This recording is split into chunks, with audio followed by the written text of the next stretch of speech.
Question number 4, PA is equal to 3 upon tan psi. There are two pressure angles. First is transfer pressure angle. Okay, so good afternoon. Welcome to this lecture of applied thermodynamics. We are in the chapter reciprocating air compressors. So in last lecture we have taken the derivative of work required in a reciprocating air compressor. Then we have taken some numericals. So here is a numerical second one which I have given you as a homework in last lecture. So we are going to solve this. Okay. Those are new here, please note down the problem, then we'll solve it.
Okay, so sorry for the technical disturbance here.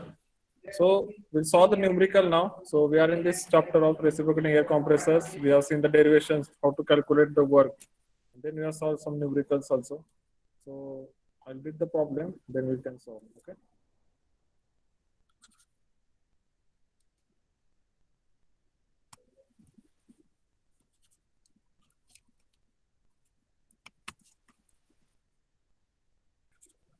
Right. So a single stage reciprocating air compressor delivers 0.6 kilogram per minute of air at 6 bar. The temperature and pressure at the end of the suction stroke are 30 degrees Celsius and 1 bar. So before solving problem, it is very important to draw the PV diagram, pressure versus volume diagram. Okay. So pressure versus volume diagram here, and the indicator diagram for reciprocating air compressor with clearance volume. So this will be that diagram. Okay. So I'll give the numbering also 0.1, 0.2, 0.3 and 0.4. So 0.1 is the point of compression or the start of the compression. The air, the piston will start to compress the air. So 1 to 2 is a compression. Then 2 to 3, there is a, again compression is there until the delivery valve opens. Okay. So 2 to 3 is a discharge. And from 3 to 4, so at the point 3, air is being discharged, piston is at TDC. From 3, piston start to move downward direction towards the BDC, bottom dead center. It comes to point 4, and 4 to 1 is a suction. Okay, so this is a suction. So here it is discharge at higher pressure, and there is a suction at atmospheric pressure. Okay, so what is given in this case? I'll write down the given data. So all are requested to be ready with your notebook and pen. Okay, these are the numericals which are very important. If your exam occurs at an offline mode, then you have to know how to solve the numericals. Okay, in online mode, there will be simply formulas will be asked or one-line questions will be asked. Okay. But these numericals, like you can say, this is how you become engineer. You solve some complicated, complex problems, engineering problems. Then you get the solution, right? And then you, with that knowledge, you go into the society. You try to solve the problems in the society. Whatever problems are there in the society, that you try to solve as an engineer. So that is your role, being an engineer, to solve complex problems. Okay, one-line problems, MCQ problems, that are there, no issue. But solving the complex engineering problems or societal applications, that will be your prime duty as an engineer. Okay. So given data here, I will write down.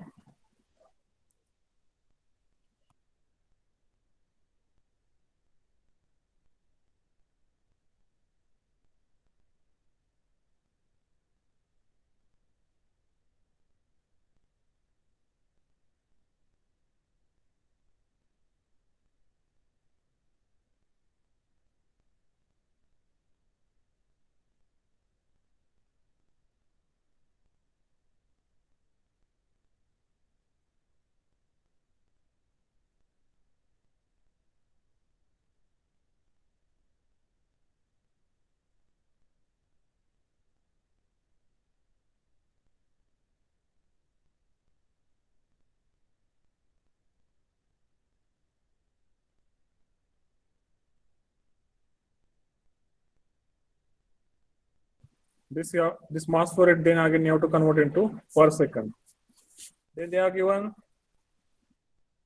it delivers air at a 6 bar. So here the outlet pressure 6 bar is given. Okay. So I will write it.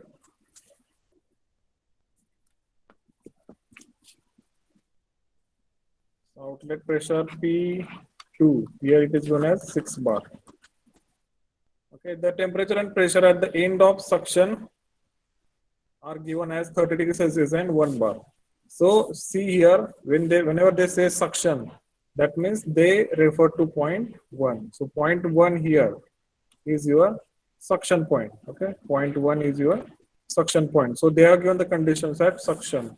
So they are given pressure P1 as 1 bar, and then they are given the temperature T1, that is 30 degrees Celsius.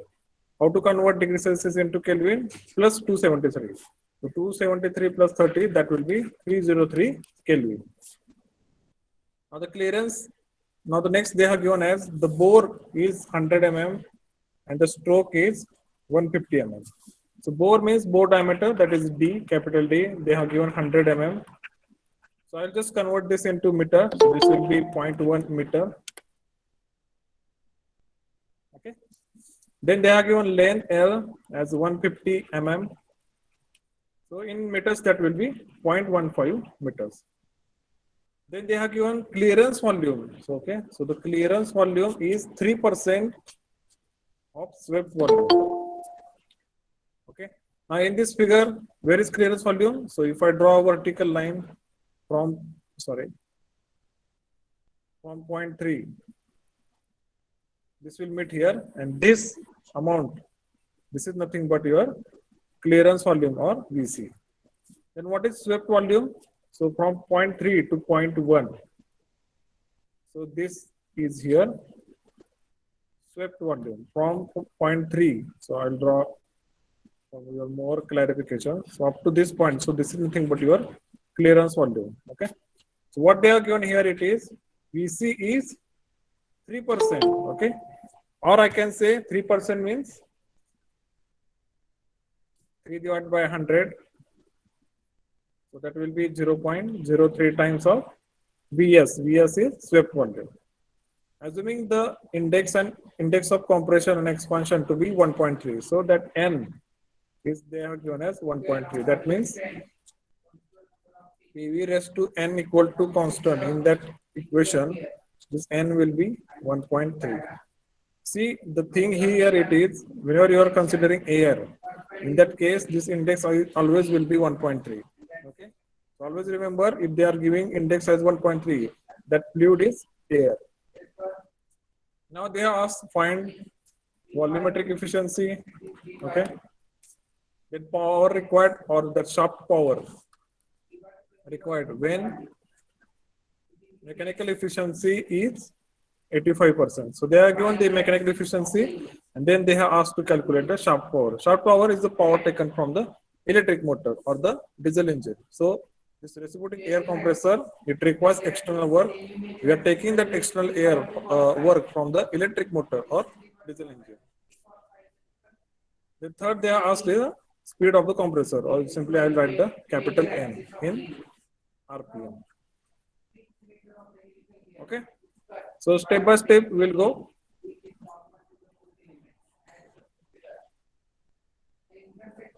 The first thing they have asked here, it is volumetric efficiency. So I'll start with that.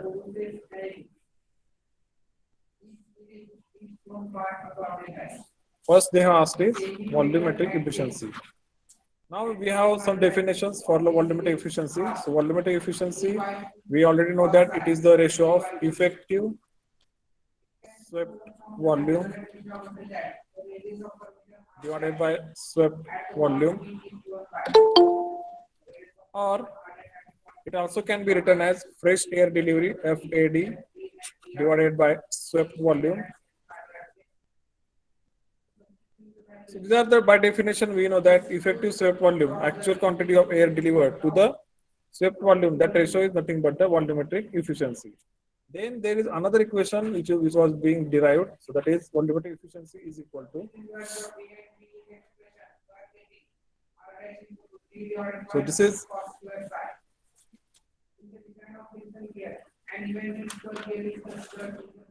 that equation was 1 minus K into in bracket into small bracket P2 minus P1 raised to 1 by N minus 1 bracket complete.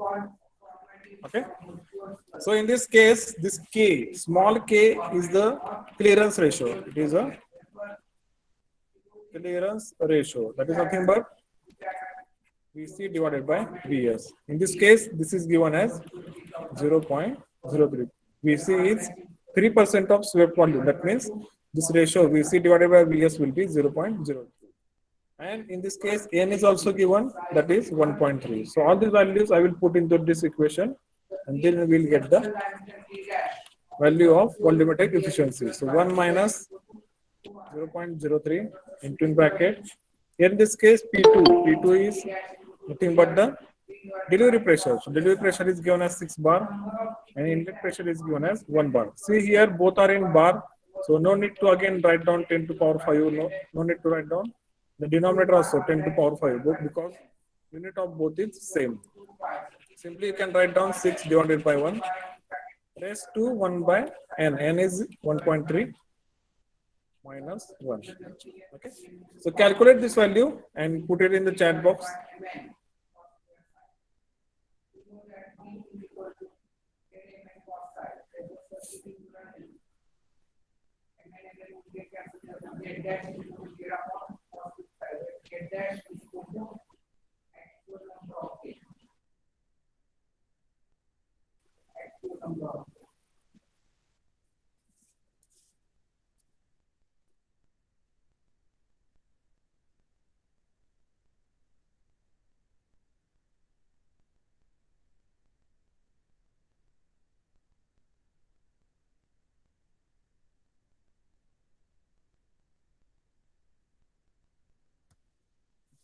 So calculate the volumetric efficiency here. The values are already given to you, and you have to just put into that equation, and then you'll get the volumetric efficiency. See, I will again tell you what is the volumetric efficiency. The cylinder in a reciprocating air compressor, त्याची काहीतरी capacity आहे, right? So physically, if you measure, that will be swept volume. If you like take diameter and then you take the stroke length L, and if you calculate the volume of the cylinder, that will be your swept volume. But in actual working, ज्यावेळेस compressor actual work मध्ये होत असते, त्यावेळेस जी air deliver होते, so that air is something different. It is less than the swept volume. So theoretically, that cylinder should give the amount of air equal to swept volume, but practically or actually that air quantity is less than the swept volume, and that ratio actual air divided by swept volume, that volume ratio is nothing but volumetric efficiency. So calculate and tell me the answer.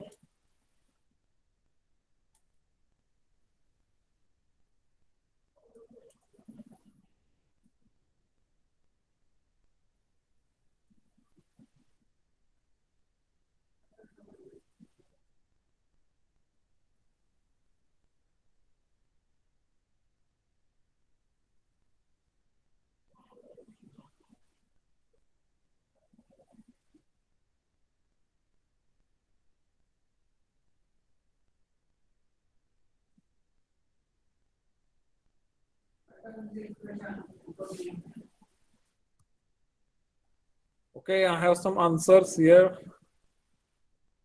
0.91, 0.98, 0.91, 0.91, and 91.01. Okay. 91.09. Omkar Thakkar, please check your answer. 98%, that much efficiency till this date, engineers are not able to achieve. So 98 is too much. Please recalculate. The correct answer here it is for this equation will be 0.91. Or in other words, you can say 91%.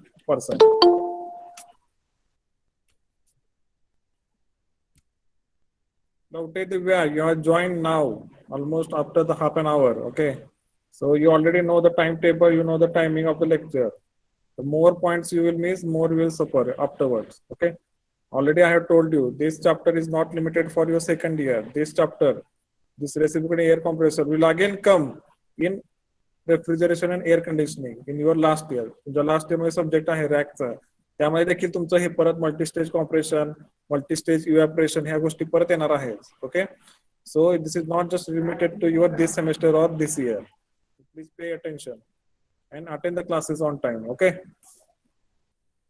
So this is the first bit here. Second, what they ask is power required or the shaft power if the mechanical efficiency is 85%. So here we know for sure mechanical efficiency is 85%, or I will write down 0.85. What is mechanical efficiency? It is a ratio of indicated power divided by shaft power. Okay, so now we have to calculate the indicated power, and then we can easily calculate shaft power. Okay. Right. So next, indicated power.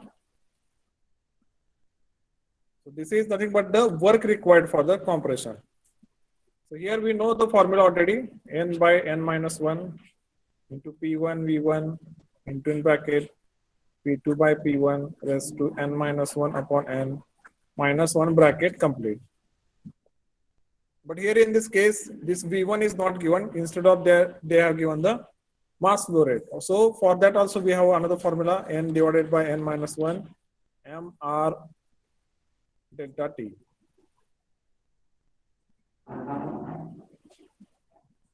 Okay, mr delta T or T2. I'll write down mr T1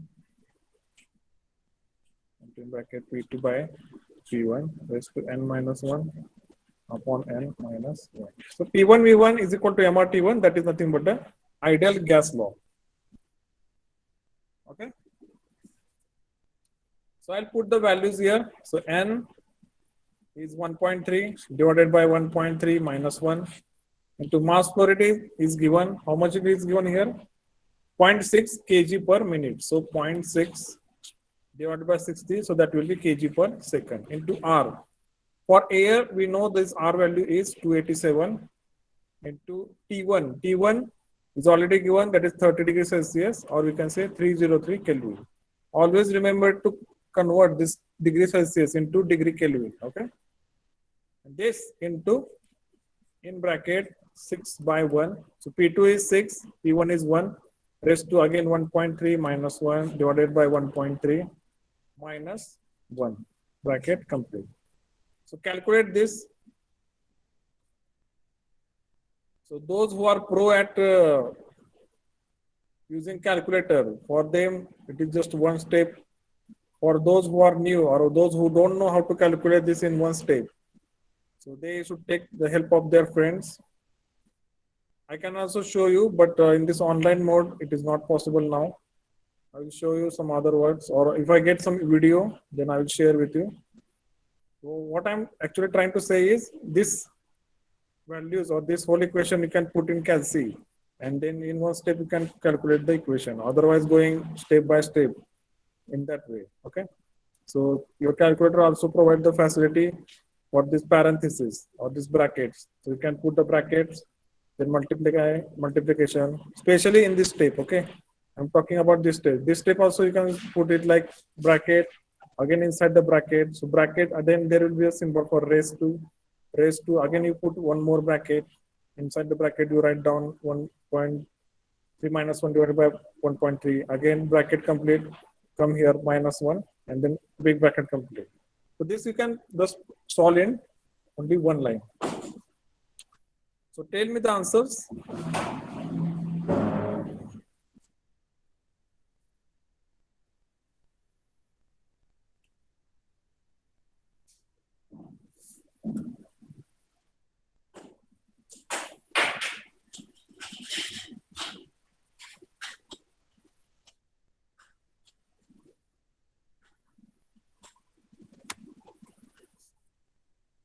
Okay, I will just check for this online calculator if I get 1.92 kilowatt. Otherwise, I take help of calculator inside the laptop. Let us see if it has a function for the scientific calculation. Okay. Standard.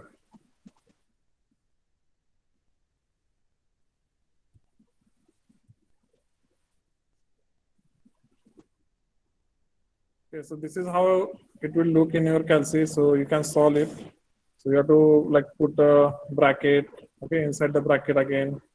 Then n here it is your 1.3 divided by 1 minus 1.3. Okay, so it is a little bit difficult here to show in this computer Calc.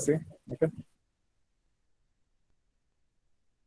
Right. So I see some answers in the chat box. So there is answer by Mashakar, 1.92 kilowatt. Then there is another answer. So our answers are same. Kranti Suryavanshi.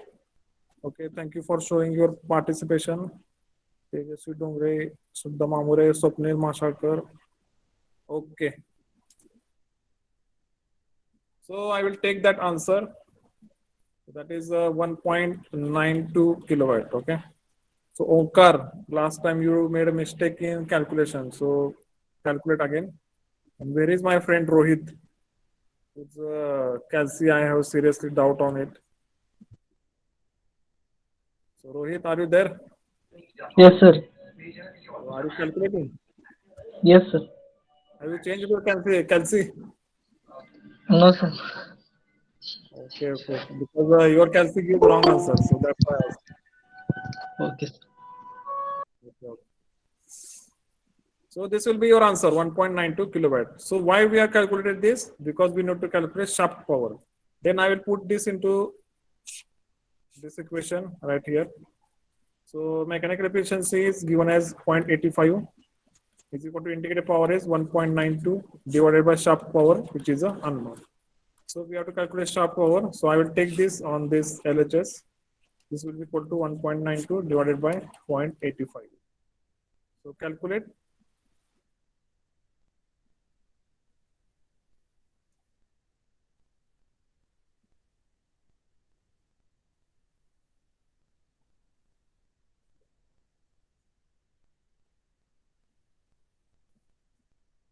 So this value comes out to be 2.267 kilowatt for me.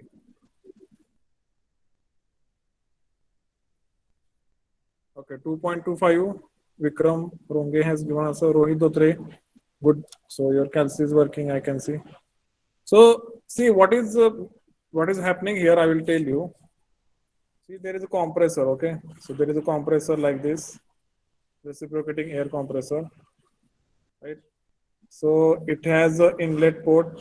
It is taking air inside. Okay. It has a delivery port. It is discharging the air. This air is again passed to. There is a receiver like this.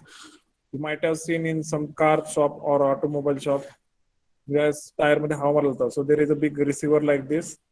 Then there is a pressure gauge which is mounted on it. So it will show the pressure inside the cylinder. Then there is one outlet, and with this outlet we are inserting air into the tire. Now how this compressor is rotating? So there is this shaft is connected to an external power source. So this may be a motor. So there will be a motor whose shaft is connected to this shaft, and this is supplying the power. So whatever power received by this electric motor, that will be your shaft power. Then because of this mechanical linkages and coupling, there will be some losses due to friction. And in that case, there will be some loss of power, okay? Because in the transmission, there will be a loss of power. And whatever power received by the compressor, so that power or the work required for the compression, that is nothing but your indicated power. Okay, so there is a shaft power which is coming from the external source or the electric motor. There is a loss in the transmission of power, and then we are getting finally indicated power. Okay, so this is how this layout of the compressor is. And discharge area is stored in the receiver under pressure. Okay, so and third bit here we have to calculate. So what we have to calculate, third bit, speed of the compressor. Okay, speed of the compressor.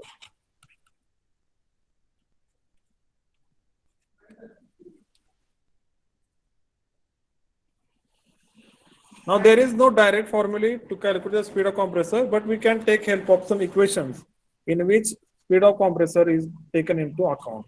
So we have equation for swept volume, which is equal to pi by 4 d square into L. So this will be the volume or the swept volume inside the cylinder into RPM, that is the N. So this N we have to calculate here. Again, in this case, D is known, L is known, but N is unknown and Vs is also unknown. So first we have to again calculate the Vs, right?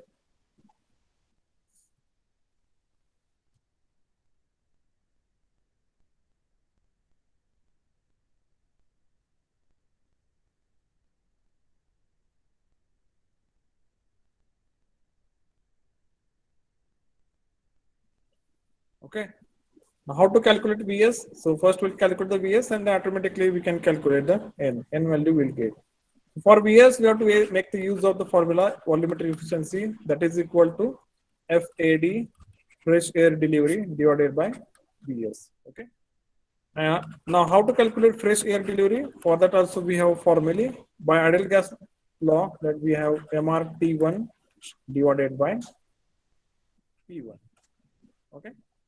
So mass here it is given as 0.6 divided by 60. Then R for air, we know that is 287. By the way, this unit of 287 is kilojoule per kg Kelvin. Oh, sorry, joule per kg Kelvin.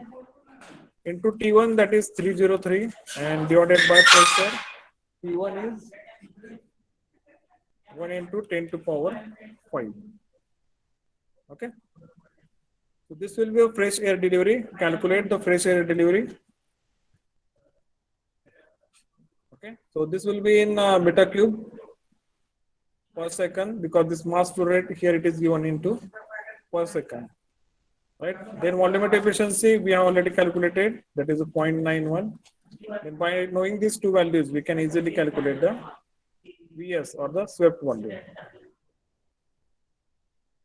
So 0.91 will be equal to, in denominator, calculate this value, fresh air delivery divided by Vs. What will the fresh air delivery here? Again, those who don't know fresh air delivery, it is the actual quantity of air which is being discharged by the compressor. So theoretically, it should discharge a quantity equal to its swept volume, but theoretically is different, and practically it delivers some less quantity. So that actual quantity of air delivered by the compressor, that is a fresh air delivery.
Okay, so we have some answers here, 0.08696, 0.008696.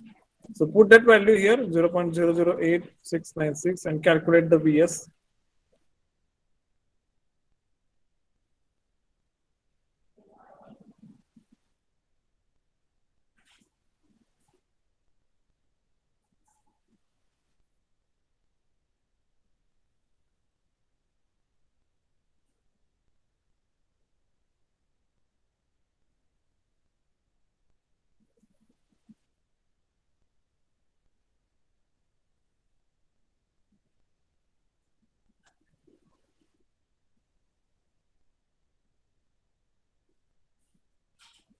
So calculate the Vs here. So that will be again meter cube per second, and you convert that into meter cube per minute. How to convert this? To multiply this by 60, you will get this answer. Then you put this value into this equation, right?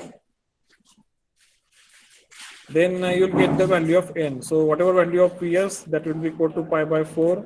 D is given as 0.1 square. L is given 0.15. N is unknown. And you put the value of Vs here at the LHS, you'll get the RPM.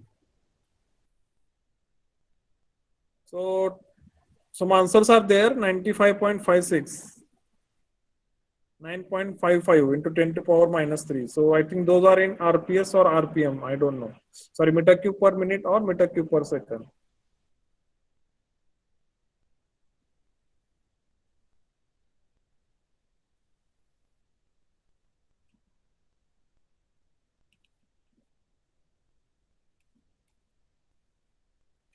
So calculate correctly. Some answers are wrong here.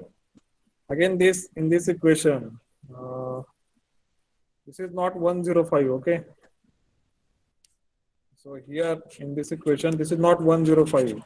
This is 10 to power 5 because this is in bar. Okay.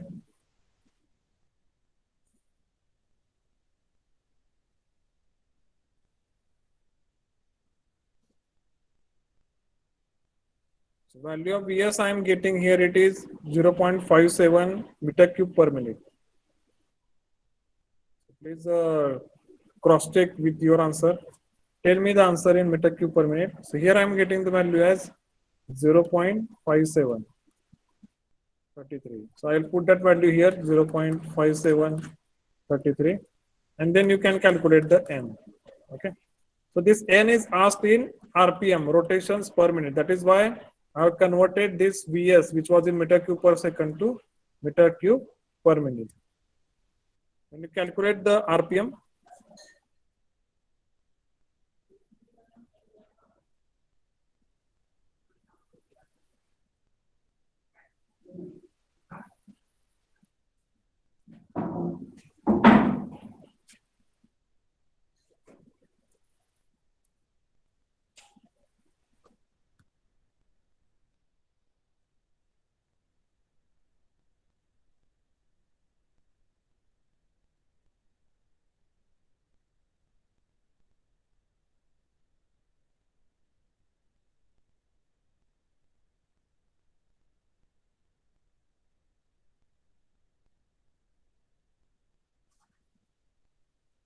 okay, so I am getting answers here: 486, 487, 46.63, 486.87.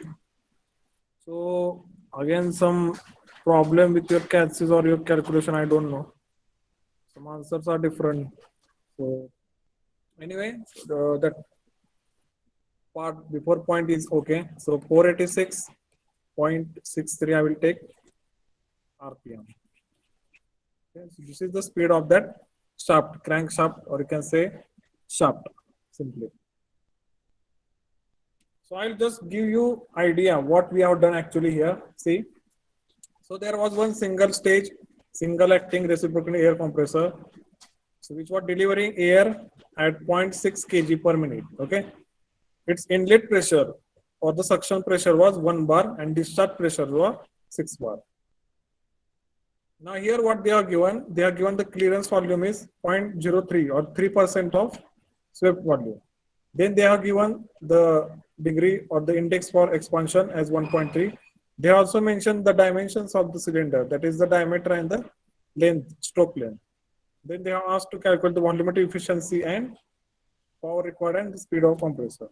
The volumetric efficiency was a straight one stage solution we have got, because there is a formula that we have to calculate the clearance ratio, which was already given, which was 3% or 0.03. So I put that into that equation, and we got volumetric efficiency as a 91%. Second stage was to calculate the shaft power. So for shaft power, we have this ratio, that is the mechanical efficiency is equal to indicated power divided by shaft power.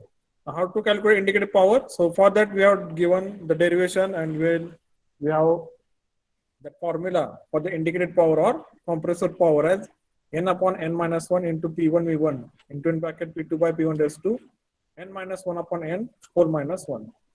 So in this case, V1 was not given. Okay, so this V1 was not given. So instead of that P1 V1, I will just simply write down MRT1 by ideal gas flow. Then I have put all these values here. Then I will get the indicated power. I put these values into this equation. Then I will get the shaft power. Okay. And third bit was here to calculate the speed of the compressor. So there is no direct formula. Okay. Instead, I can make use of formulas in which this n is there. मी अशा equations वापरेल ज्यामध्ये speed of compressor is included. Okay, so there is a formula we have for swept volume, that is pi by 4 d square L into N. So in this case, d was given, L was given, but N is unknown, and also the swept volume is also unknown. So I calculate the swept volume from this formula of volumetric efficiency. That is, volumetric efficiency is equal to fresh air delivery divided by swept volume. So first I calculate the fresh air delivery. So this value I have got.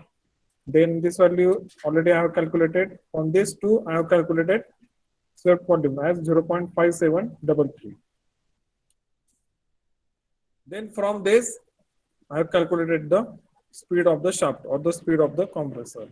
Right?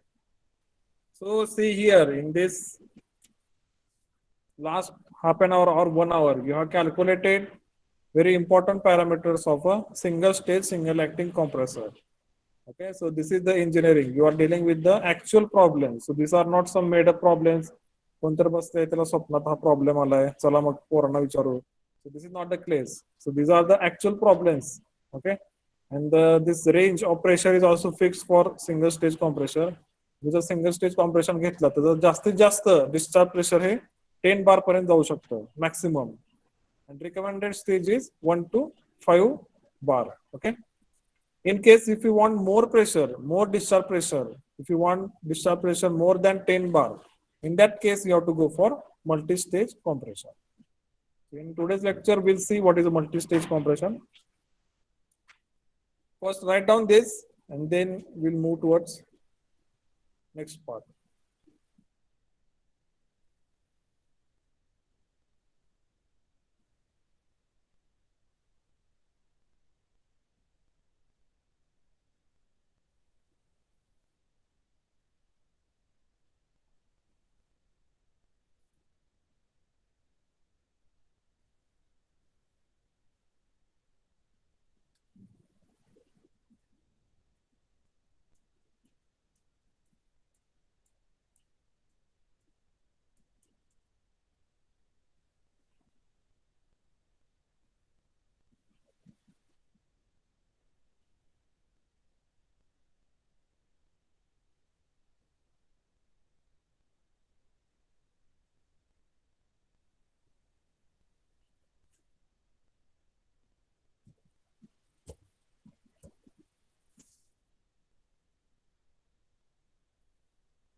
Okay.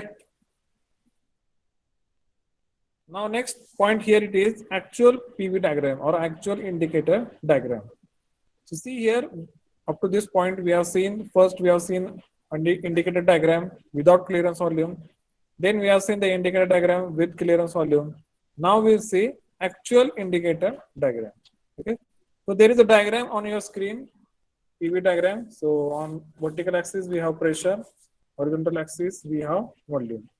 So this 1 to 2 to 3, 3 to 4 and 4 to 1. So that is our classical indicator diagram with clearance volume. So whatever left to this line, so this is your clearance volume. But you see there are some or extra regions are there in this diagram. So there is this region above the discharge pressure, then there is this region below discharge pressure. Okay. I just switch to laser pointer. So there is this region above discharge pressure, then there is this region below suction pressure. So what are these? We'll see. So 1 to 2, 2 to 3, 3 to 4, 4 to 1. This is a theoretical PV diagram. Okay. So at 4, the inlet wall does not open. Okay. So theoretically, at 4, this inlet wall should open. Okay. So that air will come inside. Outside air will come inside. But it does not open due to there must be a pressure difference across the wall to open and inlet wall inertia. Okay. So what these two means, we'll see step by step. You see, at 4, it is expected that inlet valve will open and air will come inside the compressor. 4 ला काय expect आहे की enough suction pressure तयार झाले आहे. Suction प्रेशरला काय होणार आहे, suction valve open होणार आहे. सक्शन वॉल मधून एअर आत येणार आहे and that is what expected at point 4. But actually this happens no. Why? Because there is a pressure difference is not created sufficiently. जेवढं प्रेशर डिफरन्स तिथं पाहिजे होतं, जेवढं सक्शन प्रेशर तिथं पाहिजे होतं वॉल ओपन करण्यासाठी, ते तयार झालं नसल्यामुळे काय होणार आहे, सक्शन वॉल ओपन होणार नाही. Also there is a inlet wall inertia. So when that wall will open after 4, what will happen? It will go from 4 to 1. But in this case, what happens? Because of its inertia. Inertia म्हणजे काय असते? So we have studied this inertia chapter in momentum. So whenever your body moves in the motion, it acquires some momentum. And even if you try to stop it, there is inertia. So inertia opposes the momentum. So because of this, we do not get this horizontal line. So theoretically 4 to 1 he ji line आहे horizontal. Horizontal means at constant pressure. We do not acquire it. Actual मध्ये काय होतं इथं अजून pressure drop व्हावा लागतो चार्जच्या खाली. ह्या पॉइंटला कुठेतरी काय होणार आहे, तुमचा वॉल ओपन होणार आहे. वॉल ओपन झालाय, हवा आत यायला लागले, but that wall does not remain open all the time. So it opens, closes, opens, closes. So this wavy behavior, असं वेव सारखं एक बिहेवियर ऑब्झर्व होतं and it goes to this position. Okay. Then from this position it comes down to 1. So at point 1 that wall has completely closed. Okay. So I'll repeat again. At suction it is expected, suction ला expected आहे 4 ला wall open होईल, at constant pressure आत air येईल आणि 1 ला wall बंद होईल. But काय होतं की त्याला अजून सक्शन प्रेशरची गरज असते. It requires more negative pressure. So ते 4च्या पण खाली जातं या पॉइंटला. इथे कुठेतरी काय होतं, वॉल ओपन होतो. Then because of its inertia valve bounces. Okay, वॉलची बाउन्स मोशन होते वर खाली. So because of this we get this wavy behavior here, and from this it goes to point 1. So we get this extra region at the below the suction pressure. A similar phenomena can be observed here at the delivery side. So 1 to 2 is a compression. Then at point 2, it is expected that the discharge valve will open, but it does not open. Why? Because sufficient pressure is not created inside the cylinder.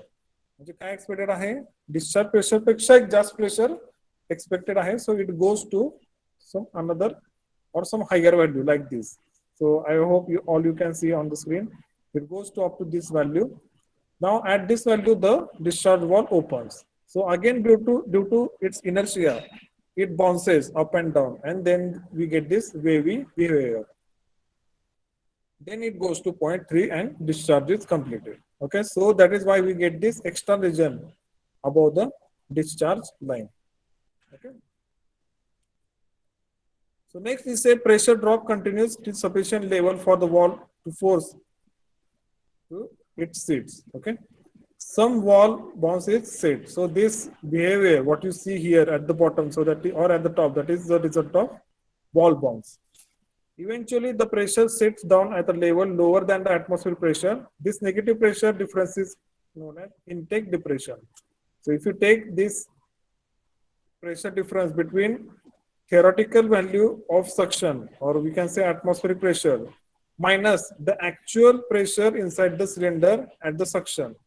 Suction होताना त्याला जे अजून खाली जे pressure drop पडलेलं होतं ते pressure आणि atmospheric pressure याचा डिफरन्सला काय म्हणतात, intake depression.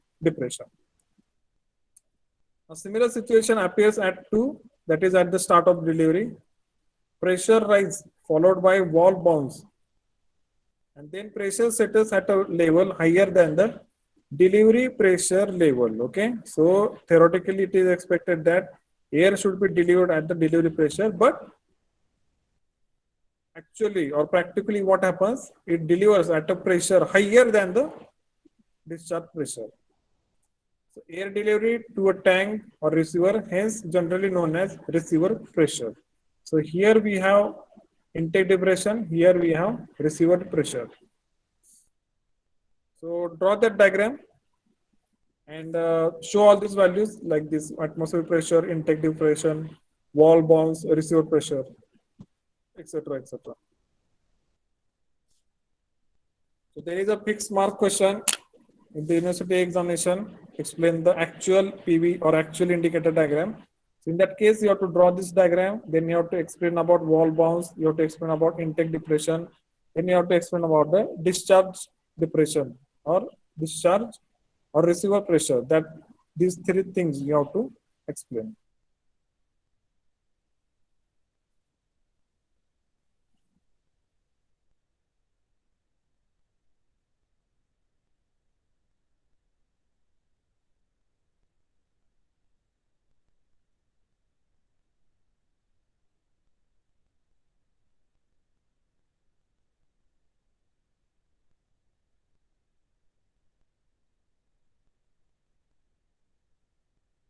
Okay.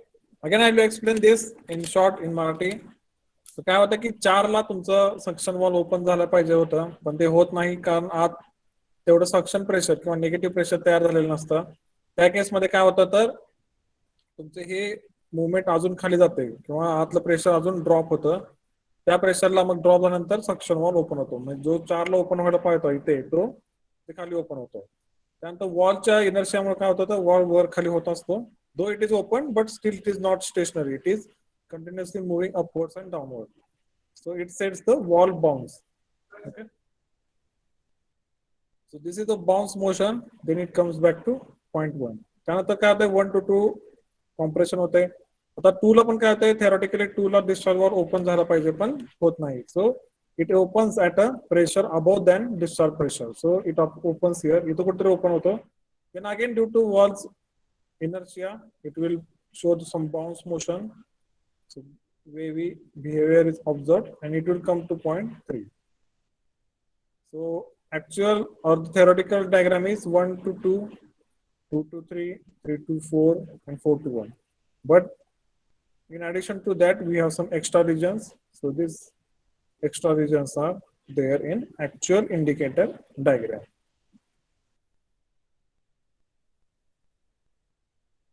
Okay, so this is about actual indicator diagram. So this already we have seen fresh air delivery. Okay, now the last point or the last part of this chapter here it is multi-stage compression. The last part of this chapter is multi-stage compression. First we'll see why it was needed. त्याची गरजच काय होती. म्हणजे सगळे जर one stage करून compression करून सगळे खुश होते तर मल्टी स्टेजची काय गरज होती. So first we'll see that, then we'll see what is the general structure of multi-stage compression, and then we'll see what is the work required in the case of multi-stage compression.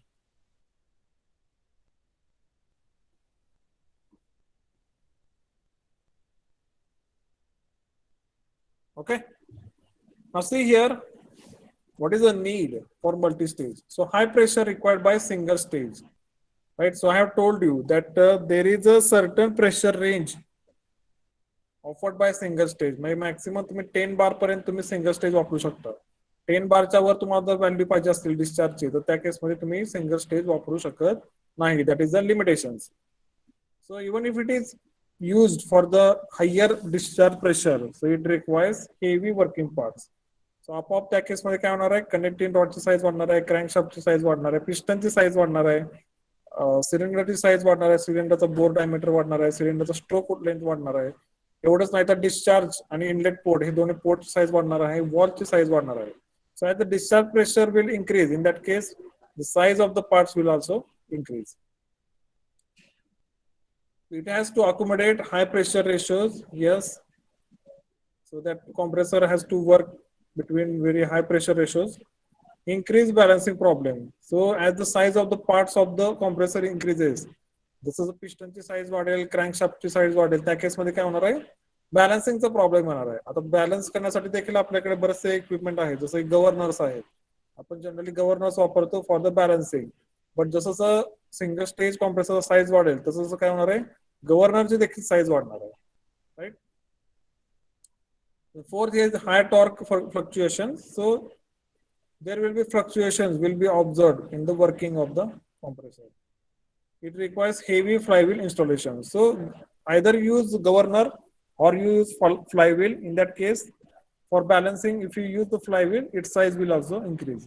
So याचं सार काय आहे, याचं सगळ्याचं आपण जे म्हणतो conclusion काय आहे या केसमध्ये, की तुम्ही जर हायर प्रेशर रेशोसाठी सिंगल स्टेज कॉम्प्रेसर वापरला, म्हणजे एकच पिस्टन एकच सिलेंडर असं जे अरेंजमेंट आहे, अरेंजमेंट सिंगल स्टेज, ठीक आहे, पिस्टन आणि सिलेंडरची, हे जर तुम्ही फक्त हायर प्रेशर रेशोसाठी वापरली, त्या केसमध्ये काय होणार आहे, त्याचा साईज वाढणार आहे obviously. Okay, so it will become something like this. Then the piston size will also increase. Okay, so all this for giving the higher discharge pressure. So as the size will increase, in this case what will happen, its mass will increase. As the mass will increase, there will be some balancing problems. In order to encounter balancing problems, we have to use the flywheel, and in order to use flywheel for this pressure ratio, that size of the flywheel also increase. So generally तुमचं काय होतं, तर material वाढते, मास वाढते, fluctuations वाढतात आणि ultimately तुमची cost देखील वाढणार आहे. So how to tackle this problem? This demands for the multi-staging. So this demands for the multi-staging. So what is multi-staging? We'll see.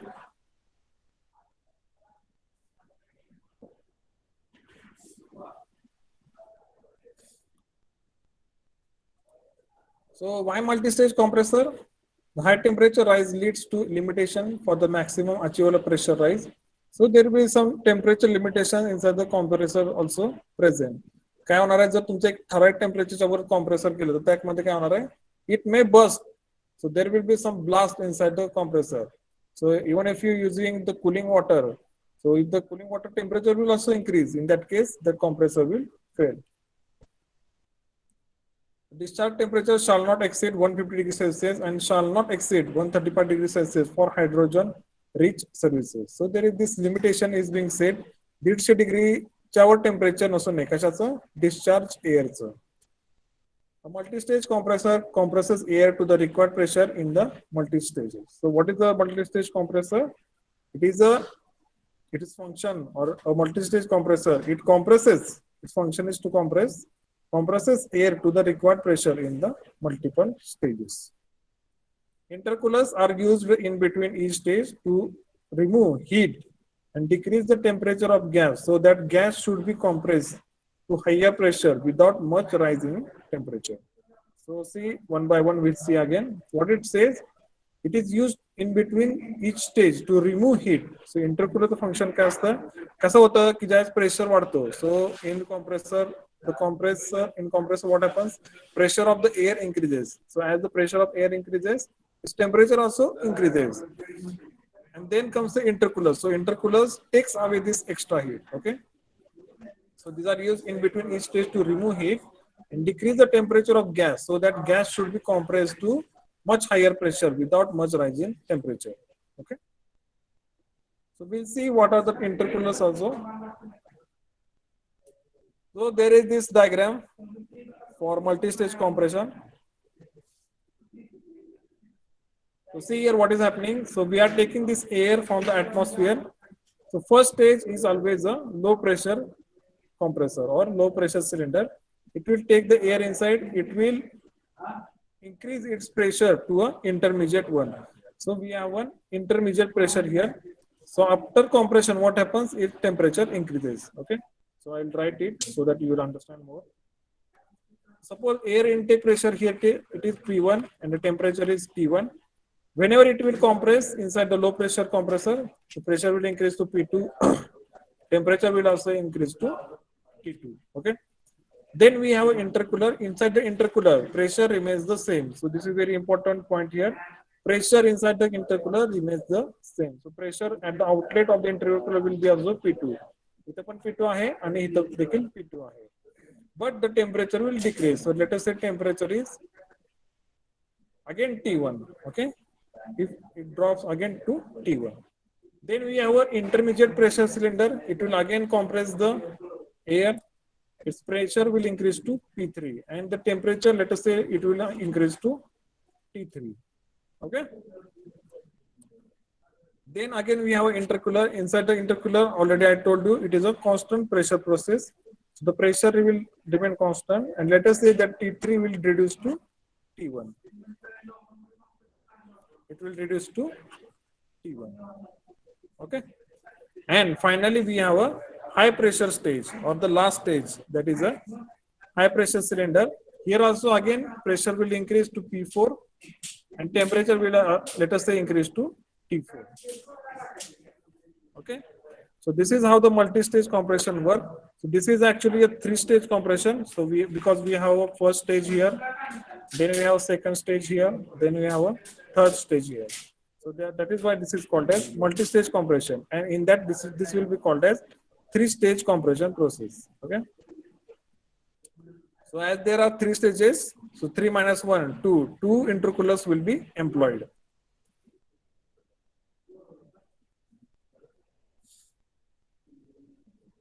Again, this arrangement is in series. So one after one arrangement is there. That is why it is called a series arrangement. In some cases, you will find parallel arrangement also.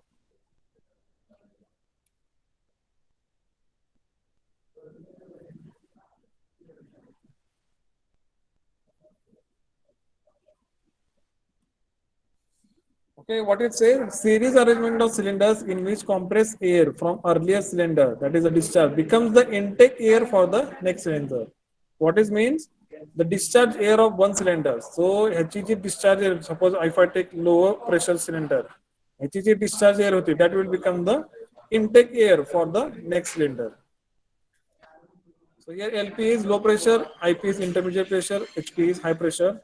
The intercooler compressed air is cooled between the cylinders. It is used to cool the compressed air between the cylinders.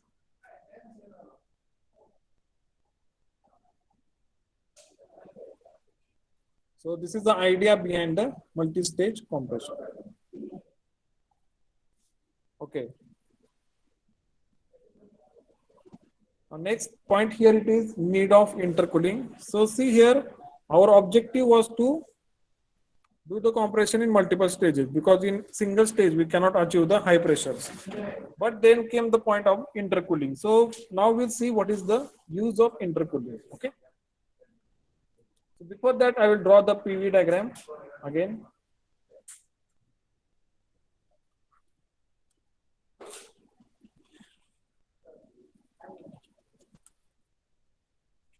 This is pressure versus volume diagram.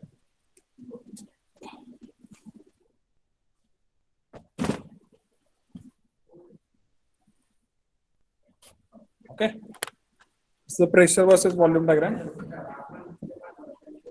So first I will assume that there is a single stage compression. Okay, so case one, let us say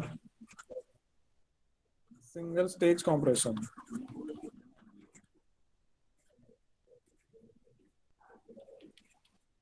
So single stage figure आपल्याला माहिती आहे. What is that? Is something like this.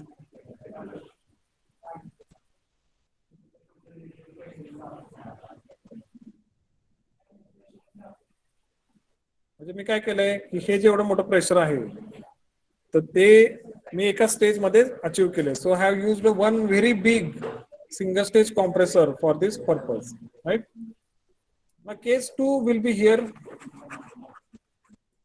two stage compression.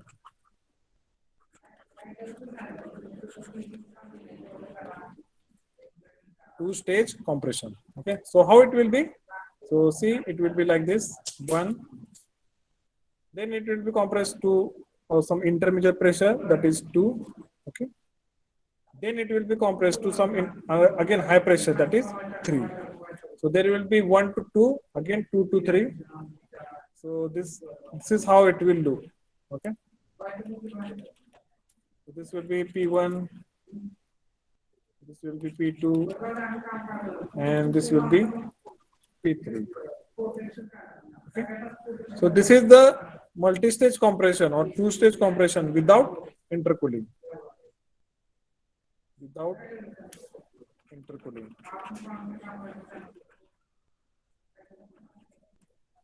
Okay. And third case we have here, case 3, two-stage compression.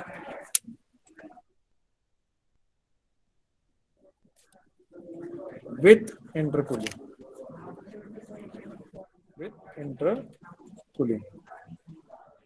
So see how it is with intercooling. What happens here? So first it will go to the low pressure. So this is a low pressure compressor here. 1 to 2 isentropic or whatever compression will take place. So 1 to 2 is again compression. Again, what will happen? 2 to 3. So 2 to 3 will be intercooling at a constant pressure. So in intercooling, pressure remains constant. So there will just drop in temperature. So this will be 0.3.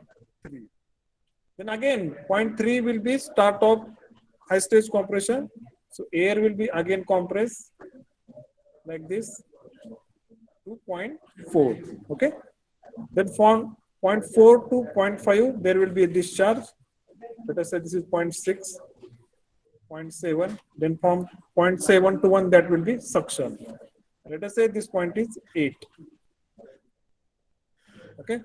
So as you observe that in this case, this much amount of work is being saved. Okay. आपल्याला आता मोठ्या एवढ्या एरियाची गरज नाही. We require only 1 to 2, 2 to 3, 3 to 4, 4 to 5, 5 to 6, 6 to 7, and 7 to 1. We require very less area or the less work to drive the compressor. So this is the beauty of intercooling. Because of intercooling, the work required or the compressor work reduces.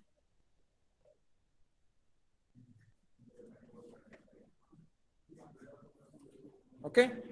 Then inside this also there are two cases. If I take case 3.1, in this case, this means perfect intercooling. And there is case 3.2, which is a imperfect intercooling. Okay. Now, what is a perfect intercooling? So, suppose there is this low pressure compressor is there. Then there is this intercooling is there. Then there is this high stage compression is there. Okay. So this is low pressure, this is the high pressure, and this is a intercooler. So low pressure compressor, it will take the air inside. So this is the air. Suppose it is at P1, T1, and it will compress the air. So as it compresses the air, pressure will increase as well as its temperature will also increase. Now this air is being passed through the intercooler. So intercooler मध्ये काय असतं actually water jackets असतात. So such water cooling coils will be provided. So there will be cold water in, and this will be cold water out. Okay, and that water will cool the air. Now we get some different temperature here. So pressure will remain the constant in intercooler. Temperature will change. Let us say T3. Then again, this will be compressed inside the high pressure cylinder, and we'll get a pressure P3 and temperature T4. Okay. So in case of imperfect cooling, okay, in case of imperfect cooling, here T3 will be greater than T1. T3 will be greater than T1. And in case of perfect intercooling, T3 will be equal to T1. That means if intercooler reduces the temperature of compressed air to its initial temperature, that is T1, that will be perfect intercooling. If the temperature of air coming out of intercooler is greater than the intake temperature, it is called as imperfect cooling. Perfect का म्हणतात तर तुम्ही परत त्या एअरचं temperature पहिल्यासारखं केलं. Okay, so in case of perfect intercooling, this will be T1.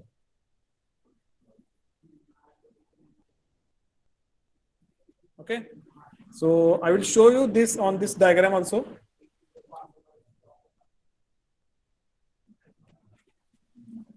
So there will be one more point here. Let us say 3 dash. This is 3. There will be 3 dash. So this will be the point of perfect intercooling, and there will be one isothermal line which can be drawn. Okay. So this line is your isothermal line, PV equal to constant. This line here, it is your PV raised to n equal to constant. Okay. So this is the your perfect intercooling 1 to 3 dash.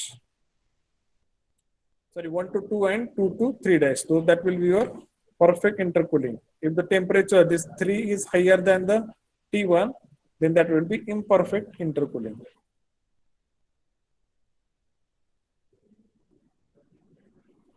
So as you can see that if I go with the perfect intercooling, if I go to 1 to 2 and then 2 to 3 dash, in that case, again extra this amount of work can be saved.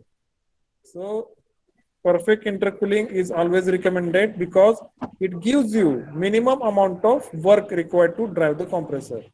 So obviously आपला concern काय पाहिजे तर compressor case मध्ये minimum work पाहिजे. And in case of turbines, maximum work पाहिजे. Because turbines are work producing devices, compressors are work consuming devices. So in case of compressor, आपला main concept काय पाहिजे किंवा main objective काय पाहिजे, कमीत कमी किती work लागेल compressor ला, तर ते आपलं objective पाहिजे. So in this case, we can see if I go with perfect intercooling, in that case, minimum work is required. And how much minimum work is required? That we'll see in next slide.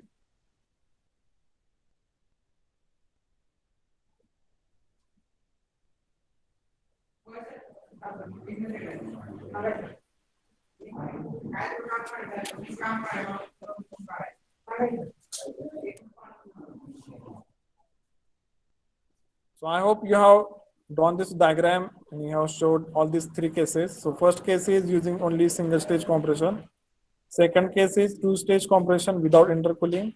And third case was with intercooling. With intercooling, we have two cases more. One is perfect intercooling and another is imperfect intercooling.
Okay. So I hope you have drawn this diagram.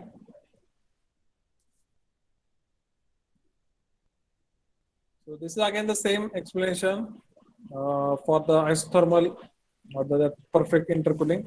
So as you can see, this is much more like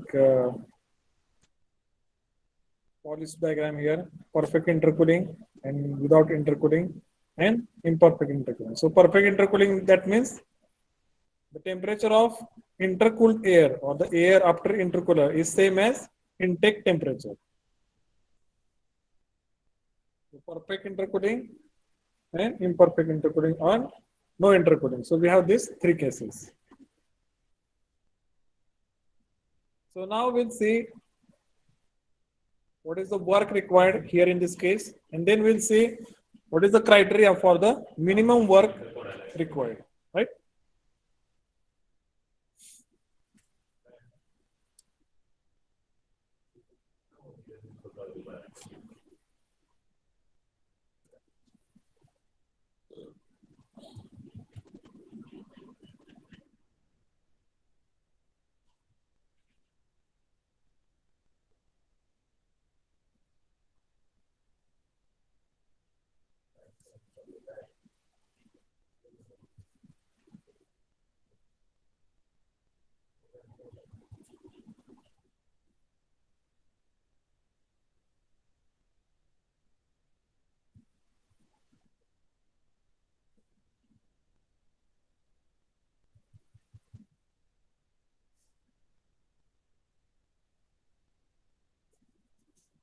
Okay, so for case one, see here, what will the work required? So on next slide, I will take case one, single stage. So in that case, work required will be equal to n upon n minus 1, P1, V1, into in bracket, P3 divided by P1. In this case, P3 will be your discharge pressure. Okay, see here, P3 is your discharge pressure, P2 is your intermediate pressure. This required raised to n minus 1 upon n minus 1 bracket complete. Okay, so this is the amount of work required if we go with the single stage. Now, case 2, here it is 2 stage. Okay, without intercooling.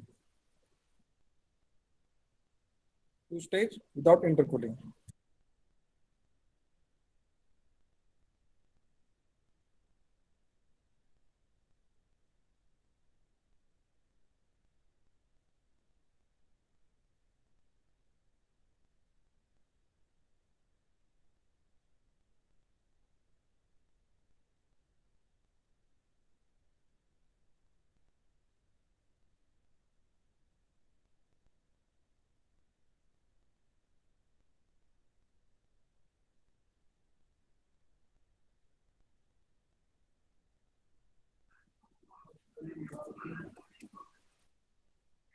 So in this case, this WC will be result of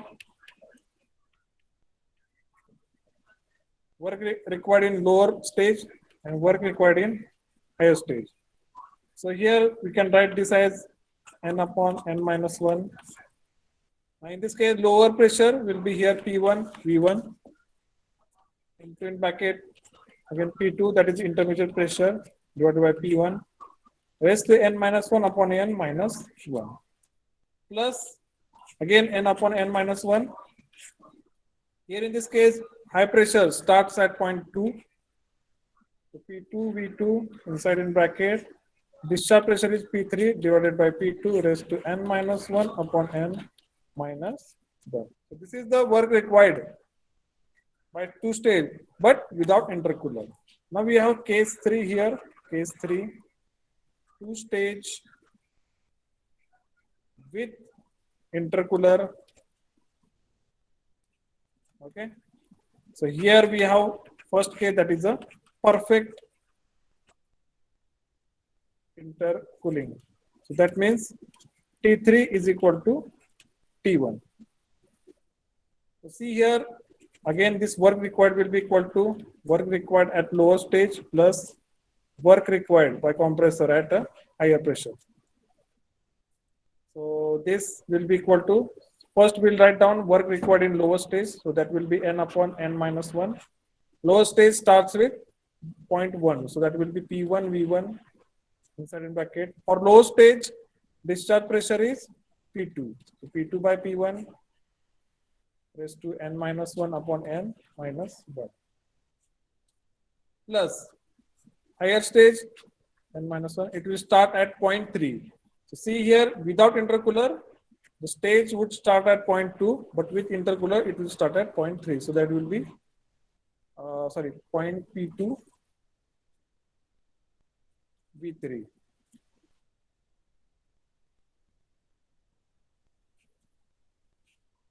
Again, discharge pressure will be P3 divided by P2 raised to n minus 1 upon n minus 1. Okay, so this is the case for perfect intercooling. In this case, we can see, we can take this thing common, n upon n minus 1.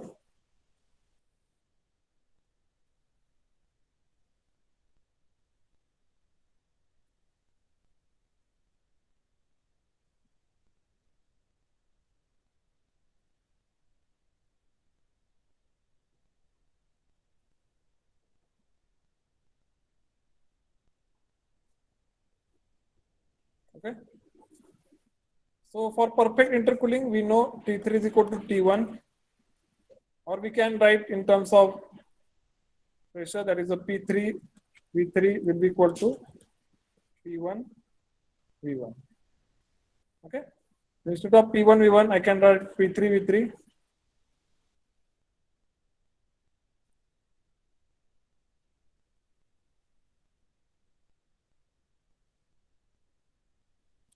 So write down up to this point.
Okay.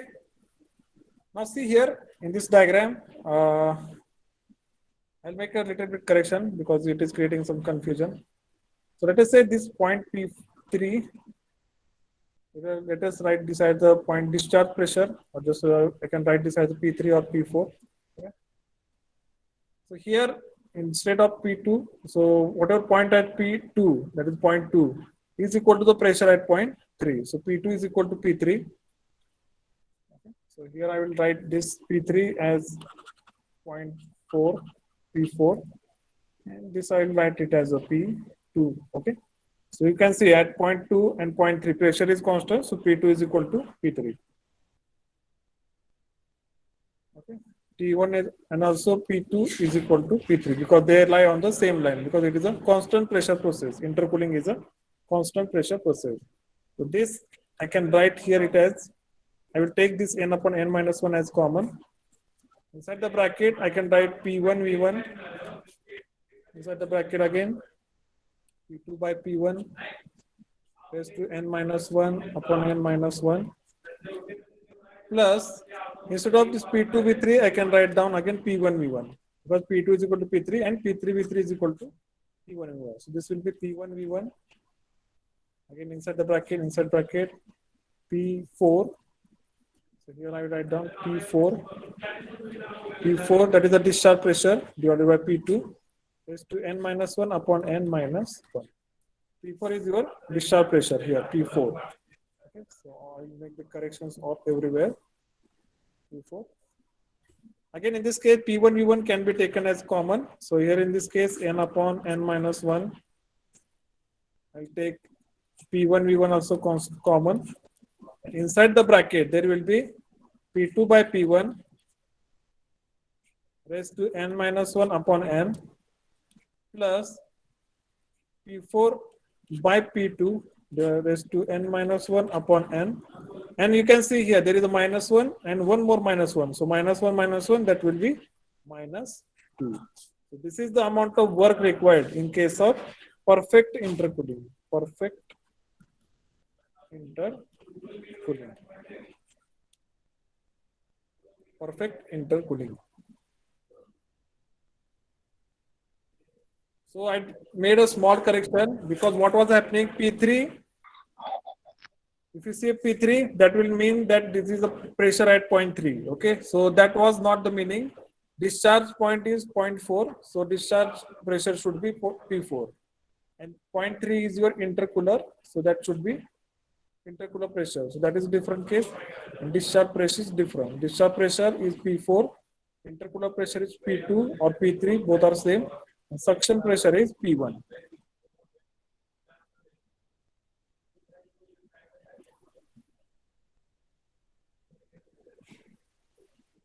Okay, so the compressor work required in case of perfect intercooling is n upon n minus 1 into P1 V1 into in bracket P2 by P1 raised to n minus 1 upon n.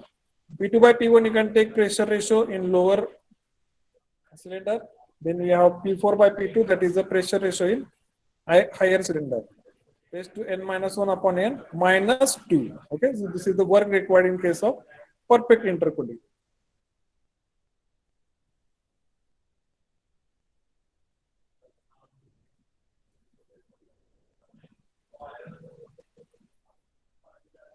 And in case of imperfect intercooling, this formula will be there. So this formula you can use for imperfect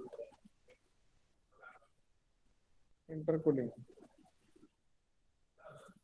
Okay, it gets simplified only when it is a perfect intercooling. In perfect intercooling, the T3 is equal to T1. So that means it is a isothermal process. For isothermal process, I can write it as a P3 V3. That is P into V equal to constant. So P3 V3 is equal to P1 V1. This is the formula I get for the compressor work required in case of perfect intercooling.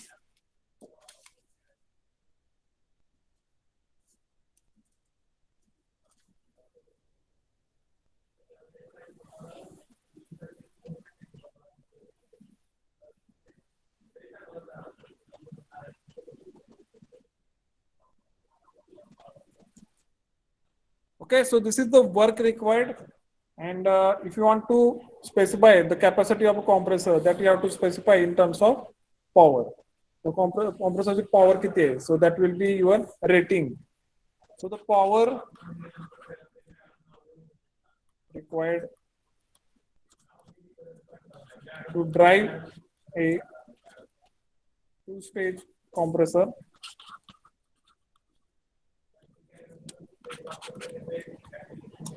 so P will be equal to whatever work required into NW divided by 60. So this will be in watts, provided that work is in joules. So see here, we have NW is number of working strokes per minute. Okay, and this is equal to N, that is the RPM of the speed for single acting. Single acting means only one phase of piston is compressing the air, and this will be equal to 2n for double acting. Double acting means both the faces of piston are compressing the air.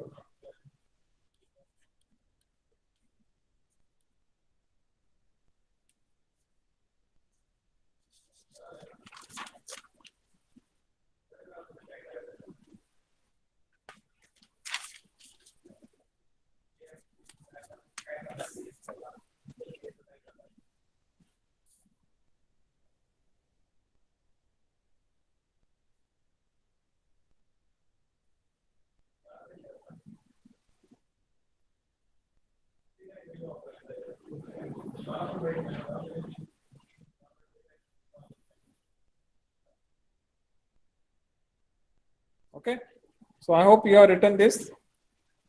Now, next point here it is minimum work required. Okay, minimum work required. So that is the point of concern here. So this already we have derived now. Perfect intercooling and imperfect intercooling. Okay. Now next point here it is minimum work required. Condition. What is the condition where we will require the minimum work? Okay. Now there is a concept of maximum minima. You have to understand before going to this point. Before going to this point, you have to understand maxima and minima.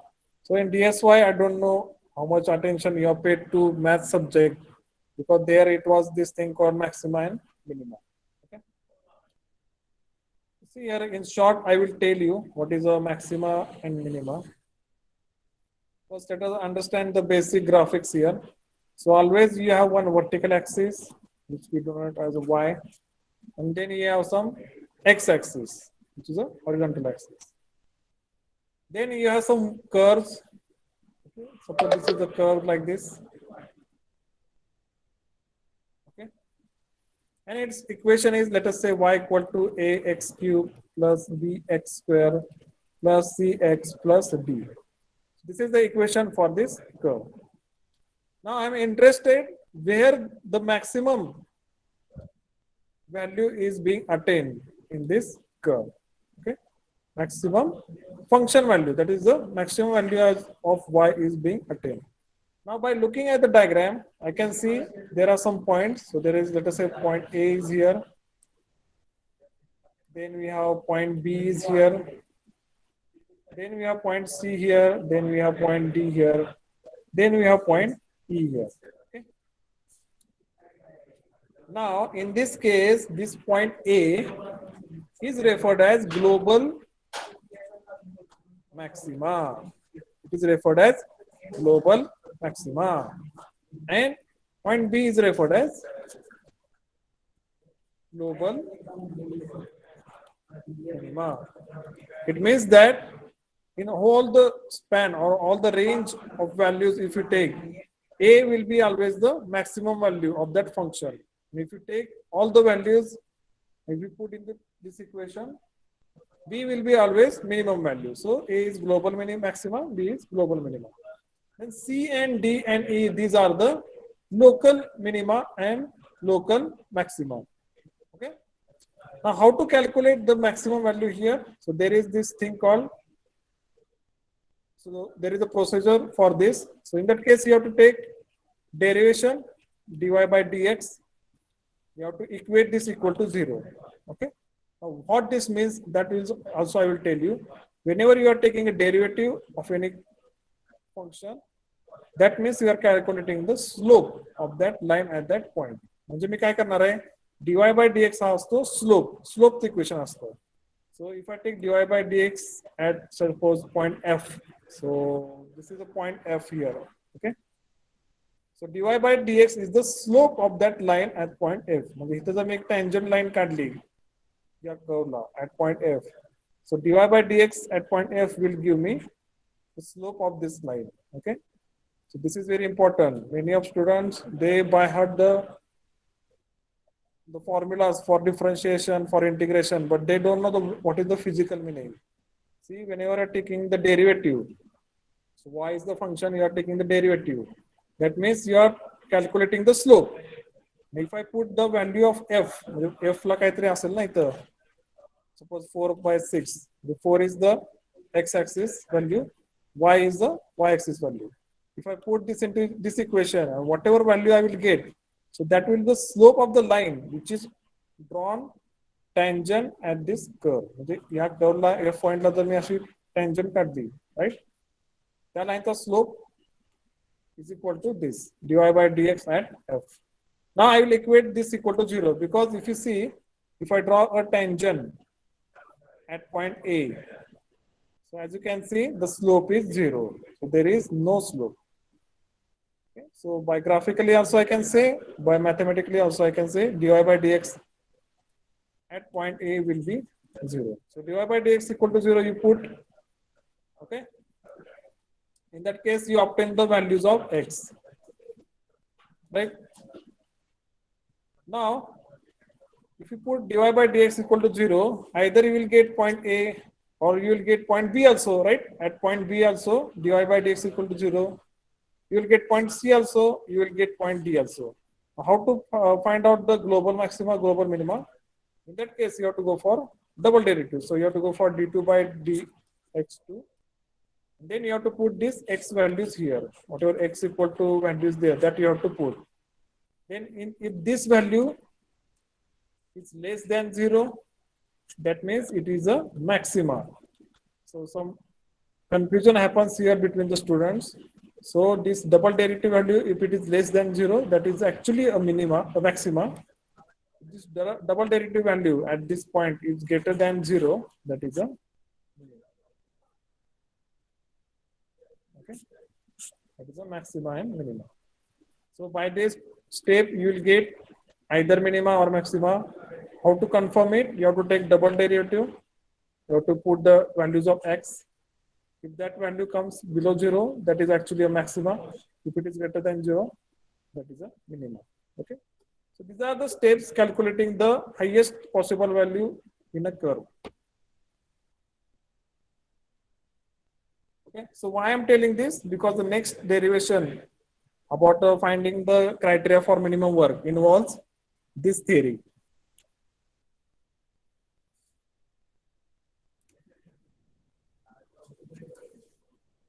Okay, see here in this diagram, again, 1 is your suction pressure, then 1 to 4 is low pressure compression, 4 to 2 is your intercooler, 4 to 2 is intercooling, then 2 to 3 is high pressure compression, then this all other processes occur.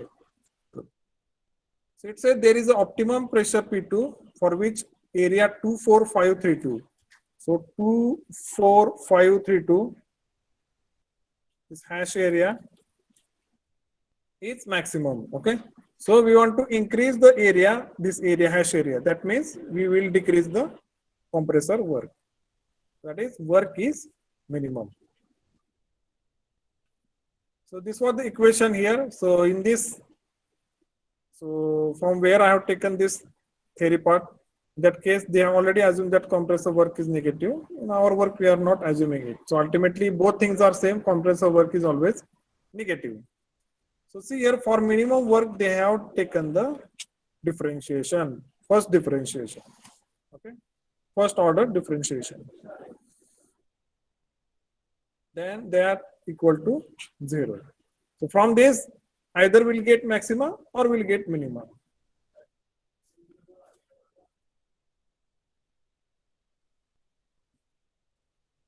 Okay. So there is a whole big derivation behind this. It will take lot of steps and lot of time also. But for time being, I'm not taking it. Okay. So if you go by the process, if you take the values, in that case, if you solve it, ultimately you will get a P2 is equal to under root P1 by P3 is the condition required for the minimum work. So condition for minimum work or minimum work. I'm just writing it again. It is already there on the screen. It is P2 square is equal to P1 into P3, or it is P2 is equal to under root P1 into P3. So write down, this might be asked in your MCQs. Every time this question is asked for MCQs, what is the criteria for minimum work? So you will have 4 options.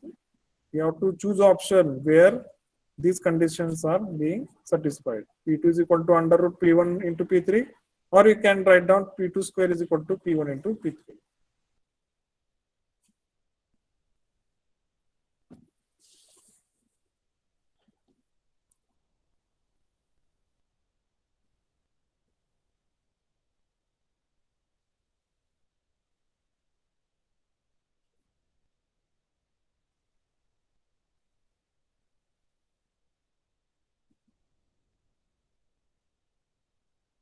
Okay.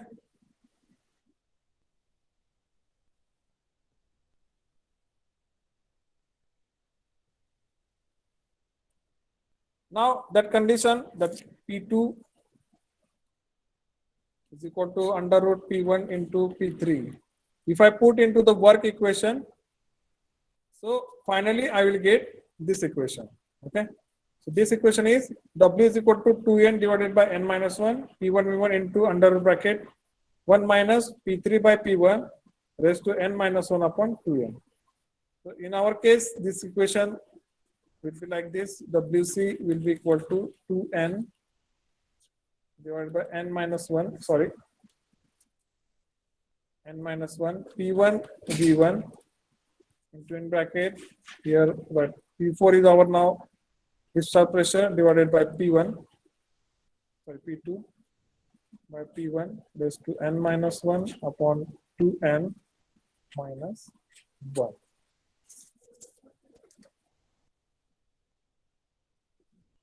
P4 by P1.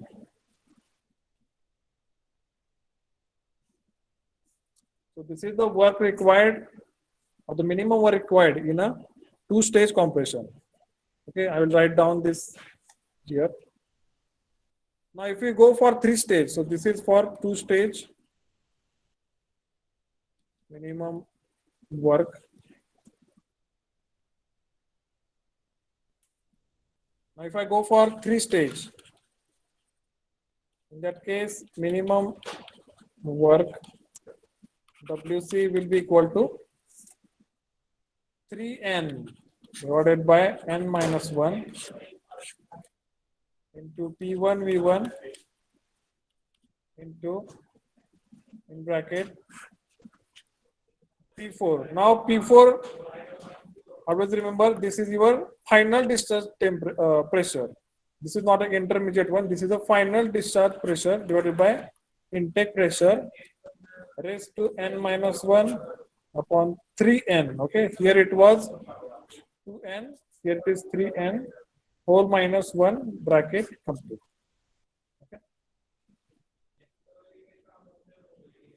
So write down these 2 formulas. Here for 2-stage, minimum work required is WC is equal to 2n divided by n minus 1, P1 V1 into in bracket P4 by P1 raised to n minus 1 upon 2n minus 1. So P4 is nothing but your discharge pressure. Okay. P1 is your suction pressure. For 3-stage, minimum work required is 3n upon n minus 1 into P1 V1 into in bracket P4 by P1 raised to n minus 1 divided by 3n. For 3-stage, it is 3n or minus 1 complete, bracket complete. So I have not taken that derivation because it is never asked in university examinations. So simply they will ask, calculate the work required for a single stage. Then they will ask you, calculate the work required in case of perfect intercooling. So they rarely have asked, some very previously 5 to 6 years ago in one paper they have asked about derive the equation for minimum work required or the condition for minimum work. But this formula you write down because the numericals they will ask. So they will give you the values of pressures and they will give value of n and they will tell you to calculate the work required. Okay. Now the last part here of this chapter. So for commercial compressors, this table is given. It is a summary of operating characteristics of compressors in US units. So we have two compressors here, dynamic compressors and positive displacement compressor. In this first we have centrifugal compressor. See here what they have given is inlet capacity. Inlet capacity in ACFM, air cubic feet per minute. So they are given up to 100 to 200 thousands. Okay. Maximum discharge pressure, it is given in PSIG. So this is point I forgot to mention here. So commercially, if you measure even the pressure inside your tire, so generally आपण काय म्हणत असतो दुकानात गेल्यावर पुढे 25 ठेवा मागे 35 ठेवा. That 25 and 35 nothing but given in the terms of PSIG. Okay, pounds per square inch, and G stands for gauge. Okay, so PSIG. So the unit is PSI. That means pounds per square inch. PSIG means PSI, and this G stands for gauge. Gauge is pressure above atmosphere. Then efficiency is given here. Operating speed is given. So this should be the operating speed. Maximum power required is 50,000. Application process gas air, mainly air. Then here comes our chapter, this reciprocating air compressor. Its inlet capacity is 10 to 20,000. Maximum discharge pressure is 60,000 PSIG. Okay, this you can convert into bar. Okay, efficiency is higher in this case, 80 to 95%. Operating speed is 200 to 900. So in one numerical we obtain the speed as 456. So it is in between this range. Maximum power required is 20,000, and its application is air and process gas. Okay. Then we have other compressors also, and accordingly they have given the operating conditions for that compressors. Okay.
Okay, so there is a one numerical on the screen. Please write it down. This is again your homework for this lecture. Please try to solve it. All the formulas are there in your notebook if you have written it. Anyway, I'm going to share that chapter notes on the group, so that also you can check. Okay, write down this formula. Oh, sorry, example. A two-stage compressor compresses air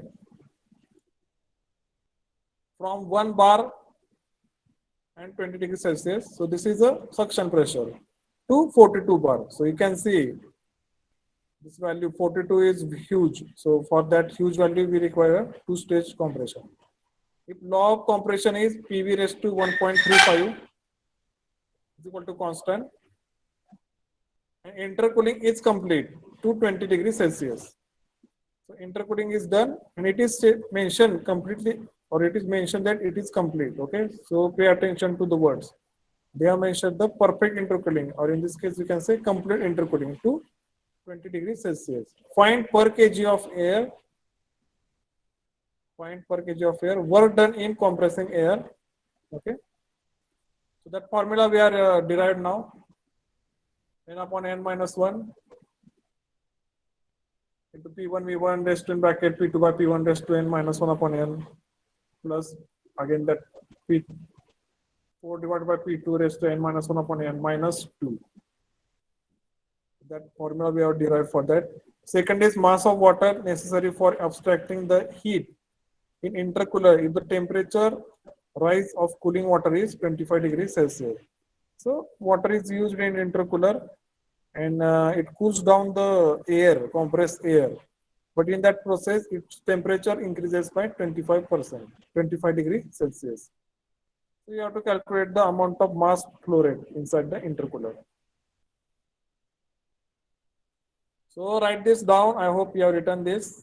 If you are not written, then take the screenshot of this and try to solve it. Okay. I will share the notes also on the group, and by referring the notes, you will be able to solve.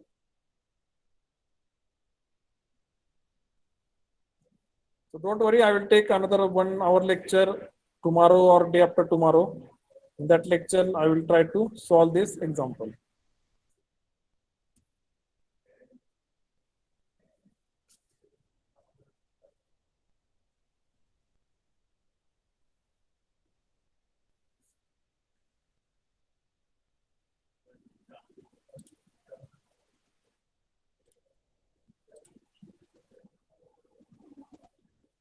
So the strength is good, but still I don't know why other students are not attending. Definitely they have paid some fees to this college, and obviously that fee comes from their parents' pockets. So this indicates that they don't care about their parents' money. Right. So I'm not being harsh here now, or I don't want to spoil the mood, but this implies in that way that they are paying fees to college for education, they are not even attending the lectures, right? So what is the use of all that? So I hope they are doing some more fruitful than this. But you are all requested to attend the lectures, and as STC might have already told you, your this semester is very short.